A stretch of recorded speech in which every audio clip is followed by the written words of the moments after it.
दास का ओम ब्रह्म सत्संग।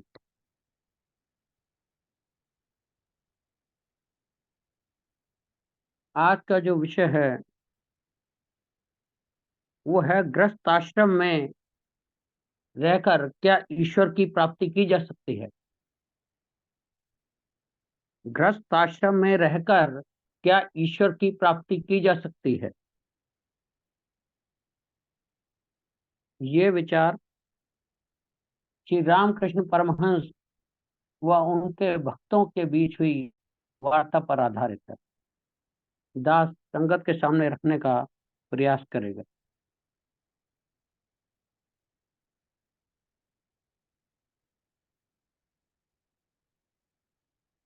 हम सभी गृहस्थ आश्रम में रहते हैं। ये हम सबका भी प्रश्न हो सकता है, क्या इस गृहस्थ आश्रम में रहकर वास्तविक शांति प्राप्त की जा सकती है या ईश्वर की प्राप्ति की जा सकती है।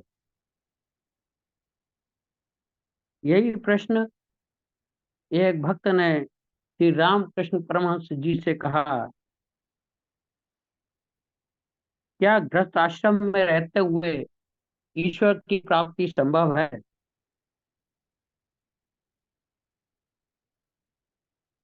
तो रामकृष्ण जी कहते हैं, क्यों नहीं। कीचड़ में रहने वाली मछली की तरह रहो। वह कीचड़ में रहती है पर उसके शरीर में कीचड़ नहीं लगता। श्री रामकृष्ण कहते हैं, क्यों नहीं हो सकता। कीचड़ में रहने वाली मछली की तरह रहो। वह कीचड़ में रहती है पर उसके शरीर में कीचड़ नहीं लगता। आगे कहते हैं, संसार में रहो परंतु ऐसे निर्लिप्त होकर रहो कि संसार की मलिनता तुम्हें स्पर्श न करे।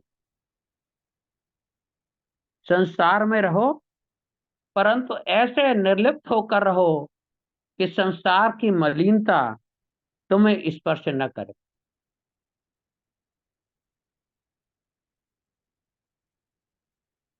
हम सब संसार में हैं, लेकिन हमारे अपने विकारों के कारण संसार की मलिनताएं हमें चारों ओर से घेरे रखती।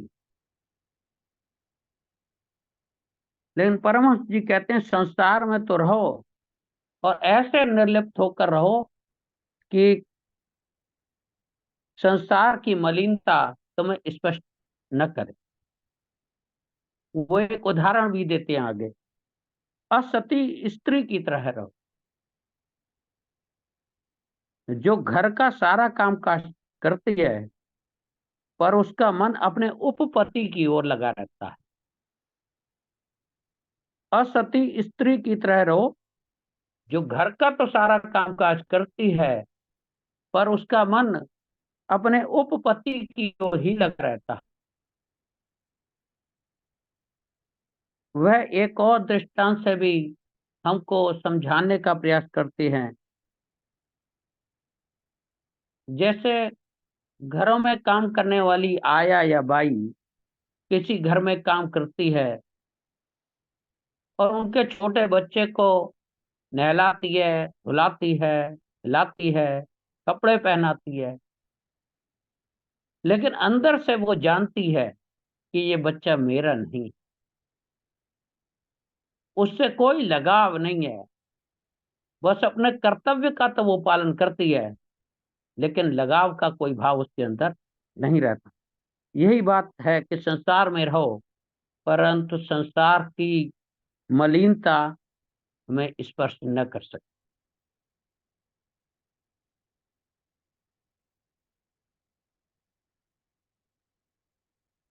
वे आगे एक और दृष्टांत देते हैं, ईश्वर से मन लगाए रखकर संसार में सब काम करो। ईश्वर से मन लगाए रखकर संसार में सब काम करो। संसार में रहने से संसार के प्रति जो कर्तव्य हैं उन सभी को भी करते चलना होगा, परंतु मन को ईश्वर में ही लगाए रहे। जैसे गोपियां अपना सारा सांसारिक कार्य करती थी, जो भी उनके कर्तव्य थे वो भी पूरा करती थी, पर उनका मन भगवान श्री कृष्ण को ही अर्पित था। इसीलिए संसार के सब कामकाज मन के एक छोटे से ऊपरी अंश में ही उनके हो रहे थे, और अंतःकरण भगवान की चरणों में ही लगा रहता था।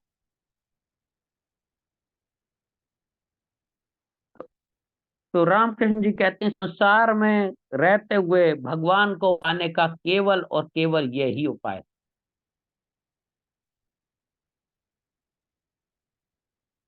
एक और दृष्टांत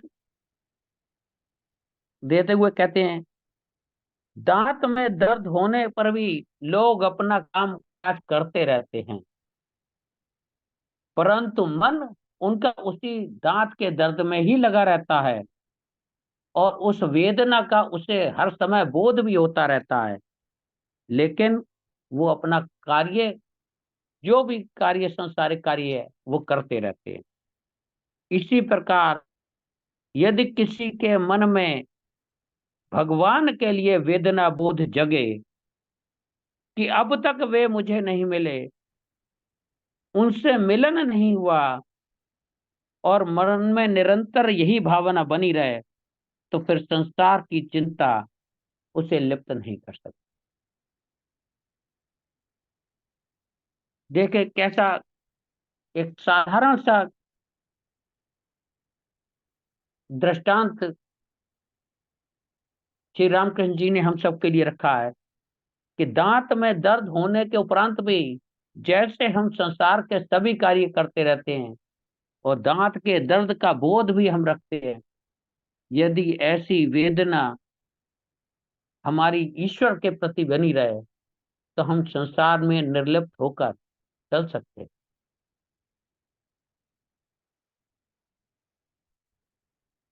एक और दृष्टांत हम सबके लिए परमहंस जी ने दिया। कहते हैं, एक योगी राजा के पास आकर रह रहे थे।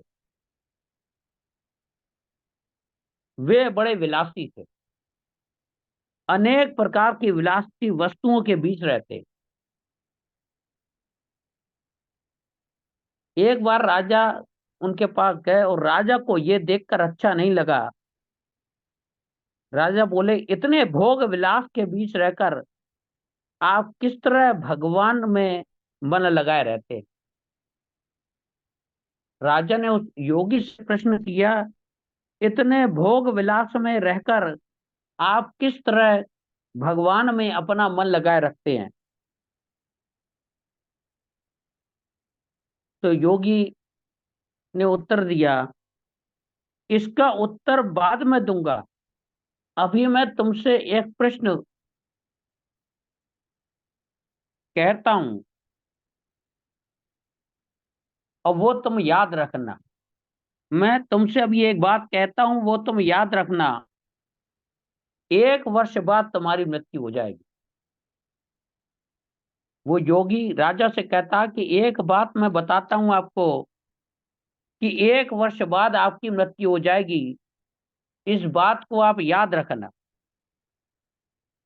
राजा ने योगी की बात पर अक्षरशः विश्वास कर लिया। उनको लगा कि राजा ने जो बात, वो योगी ने जो बात कही है, वो सही ही होगी।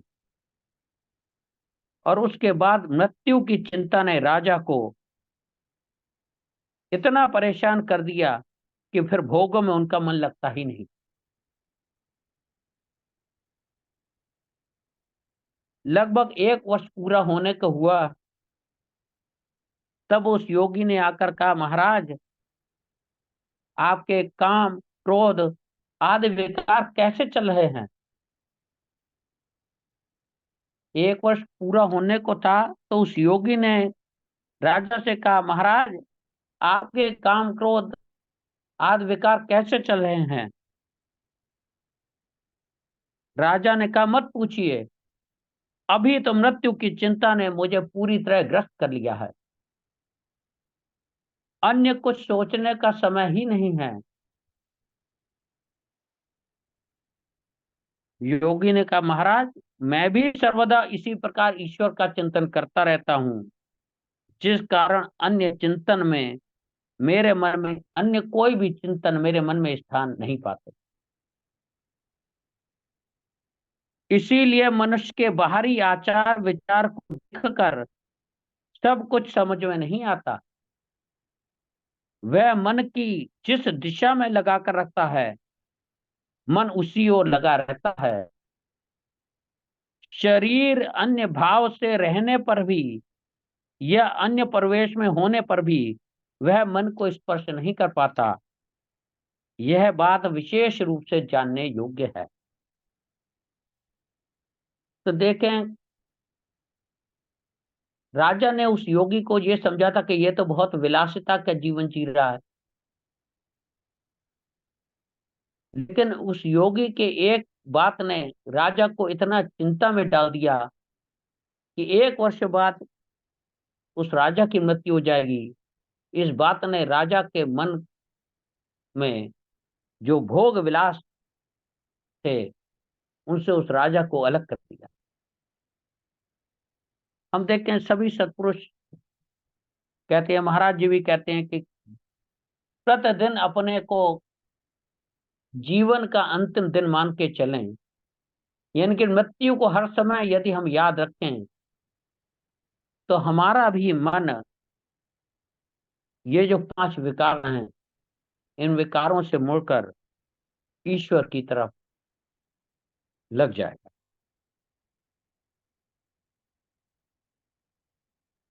फिर आगे श्री रामचंद्र जी कहते हैं, परंतु है बड़ा कठिन।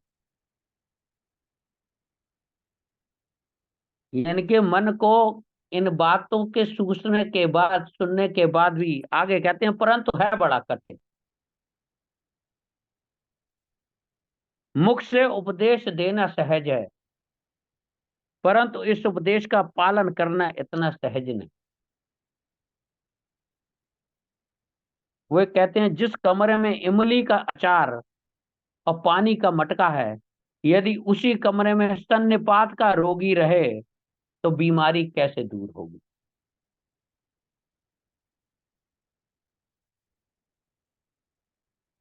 यदि किसी कमरे में इमली का अचार और पानी का मटका रहे और उसी कमरे में स्तन्यपात का रोगी रहे तो बीमारी कैसे दूर होगी। इसीलिए प्रलोभन की वस्तु से सभी को यथासंभव दूर रहना पड़ता है, अन्यथा प्रलोभन की वस्तु कभी न कभी मन को स्पर्श जरूर करेगी और चित्त को व्याकुल कर देगी।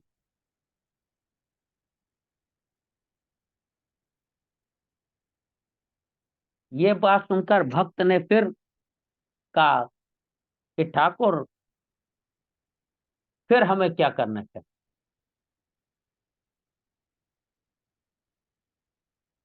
तो रामकृष्ण जी कहते हैं, एकांतवास।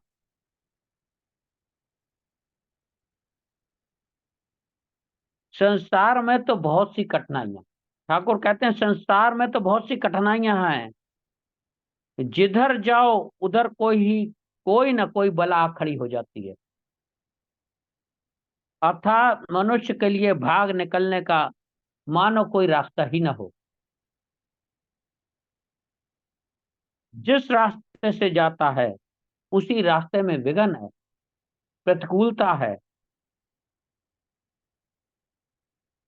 ठाकुर इस अत्यंत असहाय अवस्था की बात कहते हैं, परंतु वे किसी को निराश नहीं करते। कहते हैं, सबके लिए इस अवस्था से ऊपर उठने का उपाय है कि बीच बीच में निर्जन में जाकर भगवान का चिंतन करो। बीच बीच में निर्जन में जाकर, यानी कि एकांतवास कर। महाराज ने हम सब के लिए भी तपोभूमि बनवाई है कि हम सब भी बीच में कुछ न कुछ समय निकाल कर एकांतवास में जाएं।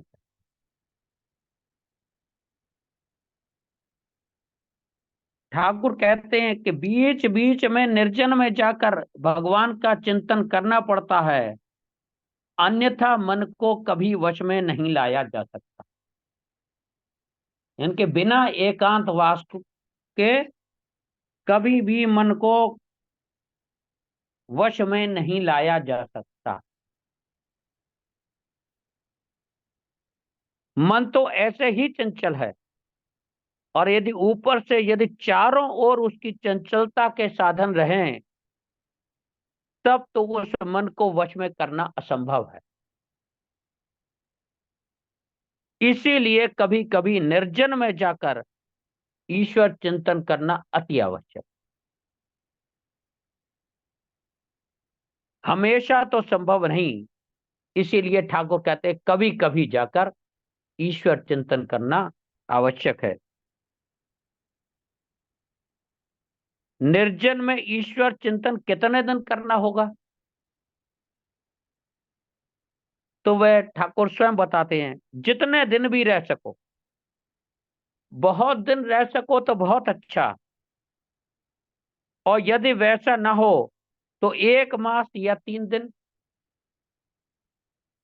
यदि 1 दिन भी हो तो भी अच्छा है, क्योंकि उसी मनुष्य के मन का परिचय ठीक ठाक मिलता है। जब तक मनुष्य निर्जन में जाकर मन के साथ संग्राम करने की चेष्टा नहीं करेगा, तब तक वह अपने मन का स्वरूप और मन किस प्रकार कुपथगामी होता है यह समझ नहीं सकता। देखिए कितनी महत्वपूर्ण बात ठाकुर हम सबके लिए बता रहे हैं, कि निर्जन में जाकर ही मनुष्य को मन का परिचय ठीक ठाक मिलता है। जब तक मनुष्य निर्जन में जाकर मन के साथ संग्राम नहीं करेगा, तब तक मन के सही स्वरूप का, कि मन किस प्रकार कुपथगामी होता है, यह नहीं समझ सकता। यानी कि हम अपनी मन की वास्तविक स्थिति को तभी जान सकते हैं जब हम एकांत में। आगे कहते हैं मन के साथ संग्राम करना पड़ेगा। संग्राम का मतलब मन की एकाग्रता के समय विचारों का, संकल्प विकल्पों का बार बार मन में उठना। उन संकल्प विकल्पों को रोकने का ही जो बात है, उसे ही महाराज को कह रहे हैं कि ये संग्राम, और ये संग्राम एकांत में ही संभव है, संसार में रह के संभव नहीं। इसी संबंध में एक प्रेमी ने महाराज जी से भी प्रश्न किया था, महाराज जी, अभ्यास करते समय मन इधर उधर भागने लगता है, इसको किस तरह एकाग्र करें, अभ्यास में लगावें। महाराज जी, अभ्यास करते समय मन इधर उधर भागने लगता है, इसको किस तरह एकाग्र करें, यह अभ्यास में लगावें।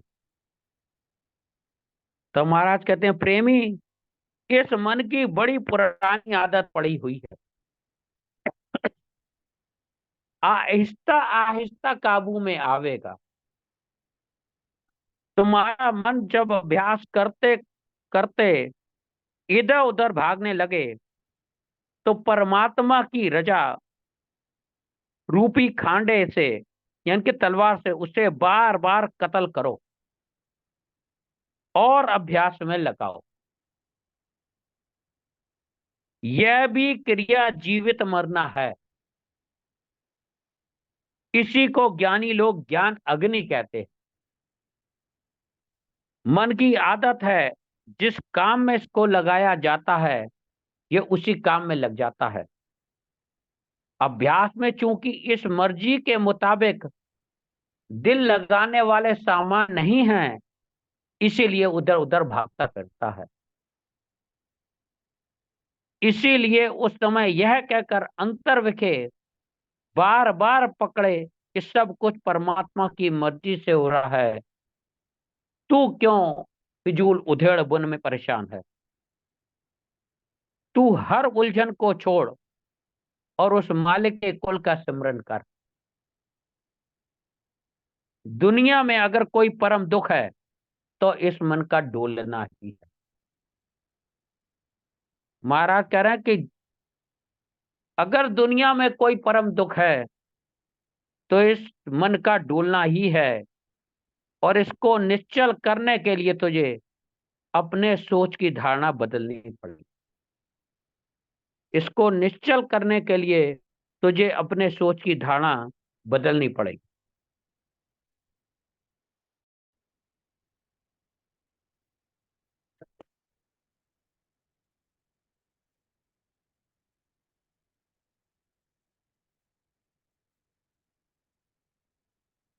आगे श्री रामकृष्ण जी कहते हैं, अनेक लोग तो सोचते हैं मैं बहुत अच्छी तरह भगवान का चिंतन कर सकूंगा। सोचते तो हैं कि कर सकूंगा, परंतु यदि वे अपने मन की जांच करें तो समझ पाएंगे कि ऐसा सोचने भर से कोई काम नहीं होता।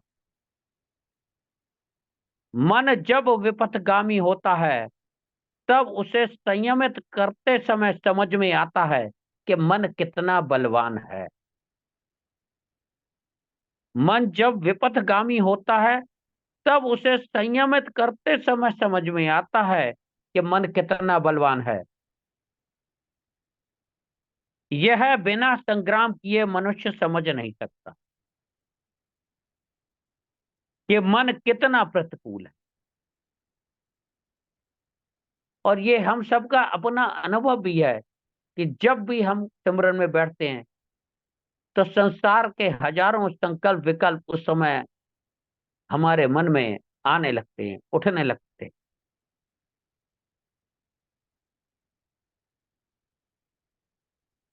रामचंद्र जी एक दृष्टांत देते हैं, किले के अंदर जाते समय यह बिल्कुल जान नहीं पाते कि ढालू रास्ते से जा रहा हूं। जब किले के अंदर गाड़ी पहुंची तो मालूम हुआ कि कितना नीचे आ गया। इसी प्रकार सांसारिक प्रवेश के भीतर से मन हमें अनजाने में कितना नीचे ले जाता है। यानी कि हमारा मन जब कुपथगामी होता है तो हमें वो कितना नीचे गिरा देता है, इस बात का पता हमें बाद में चलता है। आगे कहते हैं यह बात तभी समझ जा सकती है जब हम ऊपर की ओर को देखें। और यह ऊपर देखने का अवसर हमें तब तक नहीं मिलता जब तक हम निर्जन में जाकर भिन्न परिवेश में मन को देखने की चेष्टा न करें। यानी एकांत में जाकर यह कि हम मन की गति को जान सकते हैं कि हमारे मन की गति क्या है। इसीलिए ठाकुर बार बार निर्जन में साधना की बात कहते हैं कि निर्जन स्थान न होने के कारण भगवान का चिंतन नहीं होता।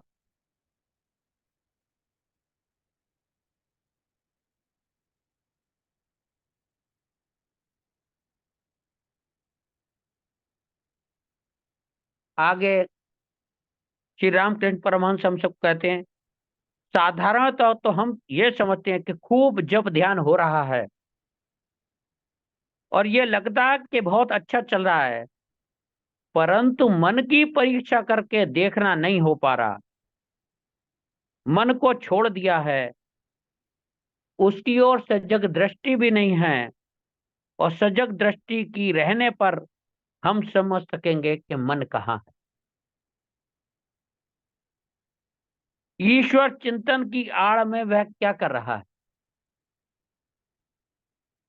हो सकता है कई बार घंटे पर घंटे भगवान के नाम में काट दिए, परंतु यदि उस बाद में यदि हम विचार करें कि इतने समय में क्या ठीक ठाक नाम का सिमरन हुआ या कितनी देर हुआ और कितनी देर फालतू के विचार चलते रहे, तब समझ में आएगा कि मन अधिकांश समय अन्य चीजों में ही लगा रहा और हम उसे हटा नहीं सकते।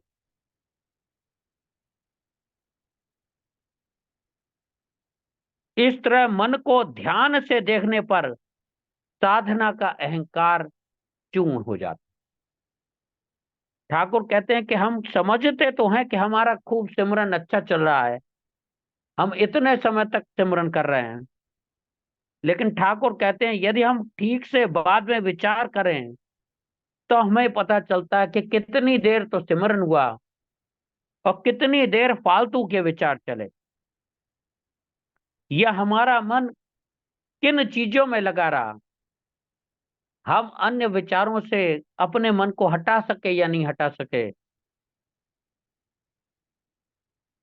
कहते हैं इस तरीके से यदि हम मन को ध्यान से देखें तब साधना का अहंकार चूर्ण हो जाता है। कई बार थोड़ा सा जप ध्यान करने पर ऐसा अहंकार आ जाता है कि मैं तो खूब जप ध्यान करता हूँ, खूब सिमरन करता हूँ।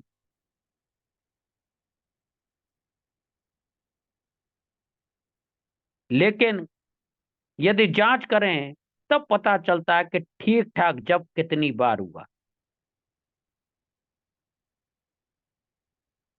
यही चिंतन यदि बार बार करें तो हमें खुद अपने ऊपर लज्जा होगी कि हम समझते तो हैं कि हम इतना सिमरन करते हैं, लेकिन गहरा विचार करने पे पता चलता है कि वास्तविक सिमरन कितनी देर हुआ।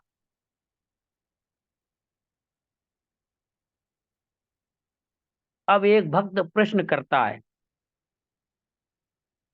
कि चिंतन ठीक प्रकार चले, सिमरन ठीक प्रकार चले तो क्या करें, इसके लिए ऐसा कौन सा उपाय है।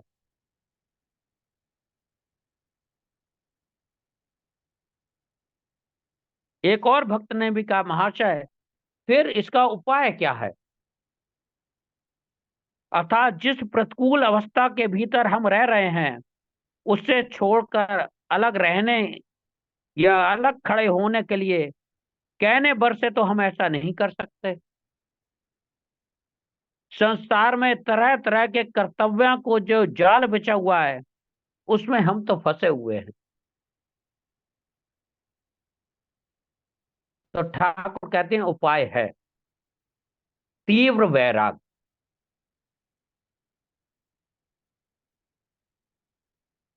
ठाकुर कहते हैं इसका एक उपाय है तीव्र वैराग। यदि तीव्र वैराग्य हो तो फिर सिमरन हो सकता है।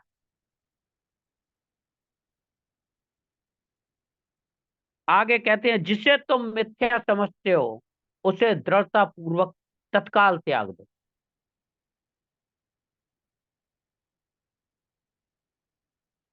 अब दृढ़ता कहने मात्र से तो मन में वह दृढ़ता आती नहीं। मन गतानुगति अवस्था के बीच में पड़ा रहता है और बीच बीच में कहता है यह अवस्था तो असह है। असह होने की बात केवल मुंह से कही जाती है, वास्तव में मन से असह नहीं है।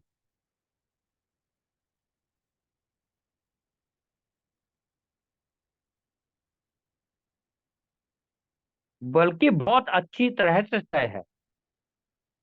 ठाकुर कहते हैं संसार से बाहर जाने से चिंता होती है कि पता नहीं घर में क्या हो रहा होगा। यानी कि कोई व्यक्ति यदि ये सोच के घर से बाहर या कहीं चला जाए तो उसके मन में ये चिंता रहती है कि घर में क्या रहा होगा, वो संसार को त्याग कर नहीं सकता। आगे कहते हैं जैसे कोई भगवान का नाम लेने काशी गया, काशी पहुंचकर उसकी चिट्ठी आती है, पिताजी आप सब कैसे हैं, यहाँ कुछ खबर नहीं मिल रही, इसलिए मन बड़ा चंचल है। काशी जाकर विश्वनाथ में मन लगा है क्या?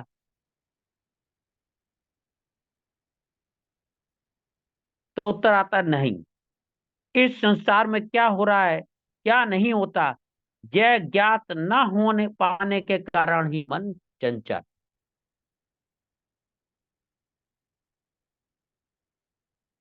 यही बात हम सब संसारियों के साथ भी है कि हमारा मन संसार में इतना गहरा लगा है कि हम अपने मन को ये समझाने का प्रयास भी नहीं कर पाते कि ये हमारे सिमरन में बड़ा बाधक है। हम इस संसार को सत्य मानते हैं। ठाकुर कह रहे हैं, जिसे मिथ्या समझते हो उसे दृढ़ता पूर्वक तत्काल त्याग करो।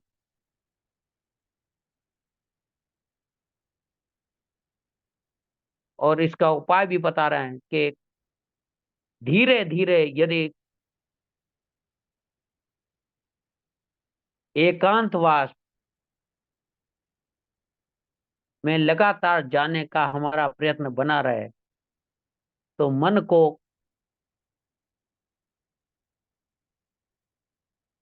सिमरन के द्वारा एकाग्रचित किया जा सकता है, जिसमें ठाकुर कहते हैं तीव्र वैराग्य की जो भावना है यदि वो मन में बनी रहे तो हम इस गृहस्थ आश्रम में रहते हुए भी ईश्वर की प्राप्ति कर सकते हैं।